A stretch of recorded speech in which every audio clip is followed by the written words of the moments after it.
This college wrestling season has already been crazy. And this weekend, there are 5 duels, which I think could be very, very exciting to watch. So let's stop stalling and start talking wrestling. What's going on, wrestling fans? My name's Josiah, and welcome to Fanco Wrestling. On this channel, we talk all about wrestling news, tips, and lifestyle. This video, we're talking about the biggest duels this weekend. That's the weekend of January 24th through the 26th, just in case you're watching this in the future so you know what's going on. Now, there are some great duels to watch, and 5 that I'm going to highlight in this video that I believe you need to see. Whether it's just because there are some great matches, because there are some great head-to-heads, or because it could have potential team race implications coming into NCAAs. And before I get into the topics, the duels here, I want to invite you to go ahead and subscribe to this YouTube channel so that you can have all the newest and updated information going on in college wrestling. And without further ado, let's dive into the first duel. Now, the first duel this weekend, and I have duels all from pretty much all conferences. Big Ten's a big one this weekend, but it's not the only duels that I'm going to be highlighting, just in case you are fans of other conferences. The first big duel is Penn State versus Nebraska. Now, this is an interesting duel, one because Nebraska was ranked a lot higher earlier in the season, but after a couple losses to Wisconsin and to Iowa, and even with a win over, their best win over Northern Iowa, they kind of dropped down a little bit, and we've seen them, I thought they were ranked a little bit higher than they should have been, but that's neither here nor there. While Penn State has a couple strong wins to Lehigh, Northwestern, and most recently Rutgers, but with a loss to Arizona State. But this weekend, on Friday, January 24th at 7 p.m., you can watch live on the Big Ten Network. A couple of big matches. This is the lineup right here, but I do want to talk about some of the big matches going on. One is at 133 pounds. I think this is could be an exciting match. We see Roan Bravion coming off of a great match over Rutgers. I mean, coming down to a last-second sudden victory takedown, which was absolutely incredible to watch. If you haven't checked that out, make sure you check out that match. But Wrestling Lovett, who just came off of a match with Austin DeSanto where he rode him out in the entire third period, although he did end up losing that match, could be big depending on if RBY can get out or not. At 141, this will be a very exciting match as well, as we have Nick Lee over Chad Red, or wrestling Chad Red. Last time they wrestled, Nick Lee won over Chad Red, I should say. It was actually in the duel last January. Now, one similarity this recent season is they both wrestled Jojo Aragona, where Nick Lee tech followed him. Chad Red only has a decision over him, so this could be the year that Nick Lee just really jumps by bounds, and that could be showing right there. The next thing going on here, 149, 157, this is interesting for Penn State just because we're not sure who's going to be coming out, especially at 157. I hope we see Brady Berge just, with, I believe it's some sort of injury. We don't know exactly what's going on there, but I'd love to see him come out. But we see Nebraska, their lineup is pretty darn solid right there through the middle. Then at 165 is another marquee matchup. Vincenzo and Isaiah White. Isaiah White coming off of some big matches with Alex Marinelli, with Evan Wick, just hasn't been able to pull the trigger and win those matches yet, unfortunately, for him, but he will be wrestling Vincenzo Joseph, and last time they wrestled was pretty close. It was 3-zip, and, if White can't beat Chenzo, that'd be a pretty big leap and bound, but for Chenzo, it'd just be a big win overall. And then at 174 is another pretty marquee matchup as Labriola and Mark Hall take off and wrestle there. Labriola coming off a close match with Michael Kemmer already. But Mark Hall does have a previous win over Labriola. Now, the last time these two teams faced off, Penn State actually won pretty darn big. It was 26-6.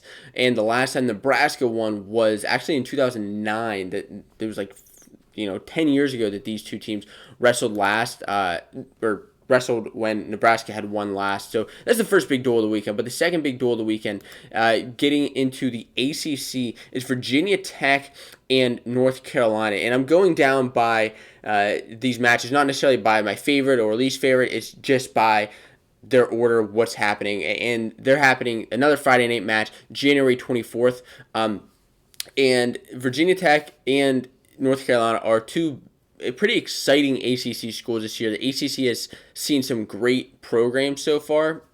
And this is another match that I don't believe is going to disappoint. Now, Virginia Tech is one of 3 undefeated teams still wrestling this season. Of course, that's Iowa, Virginia Tech, and NC State. North Carolina, I mean, they have had some incredible wins, though, this season over Michigan, over Army, and Princeton. Early on wins, but then they do have a loss to Stanford. Whereas Virginia Tech has just been beating schools, time after time. Missouri, Northwestern, Ohio State, Cornell, and we'll see if they can hold on and win here because North Carolina has a pretty star-studded middle of their lineup with studs. I mean, you can see their rankings from 41 to 74 right there is pretty darn impressive. But Virginia Tech has just guys kind of spattered throughout that are just solid. Now, one guy I want to mention at 149 is Austin O'Connor. That's going to be a tough guy to beat. Number 2 ranked wrestler, was number 1 until he's beat at Midlands, and he's out here to show that he deserves to get into that number 1 spot eventually, and he's just coming through wrecking the rest of the season. At 157, that'll be another great matchup between 2 tough guys that I'm excited to see go down. I wish I could go to that match this weekend. Unfortunately, I'm not going to be able to go to that. Watching some other matches, but I will probably be watching, and I believe this one may be on Flow Wrestling. If not, it will be on ACC Network. And then at 165, this is probably the marquee matchup for me, David McFadden versus Monday. And the reason I think this is so exciting is because, McFadden's just a guy who's proven his worth time and time again. But Monday has come into this season. He's kind of a tricky wrestler at times. Very, very strong. We'll see if that strength is too much for McFadden. I doubt it, but, we'll see what exactly is going to go on there with these 2 wrestling. Now, moving on to the next match, still on Friday night, actually. There are so many matches happening on Friday night. That last match is at 7 p.m. This match is at 8 p.m. Michigan and Northwestern. Now, Michigan is also wrestling this, I believe it's Saturday or Sunday, against Illinois. I think that's another solid match for them, another solid duel. But I think this one just has a couple more matches that I think are better matchups, which will make for an exciting duel. The first match here is Store versus Yaya at 149. Store versus Thomas at 149, or Yaya. This will be interesting to see what exactly happens here, what goes down. Store kind of in that Olympic red shirt year but I believe he pulled it now, so that should be interesting to see. At 157, Lewin versus Deacon. I think this probably in this duel where you kind of see a couple of the ranked guys versus non-ranked guys, matches going down here.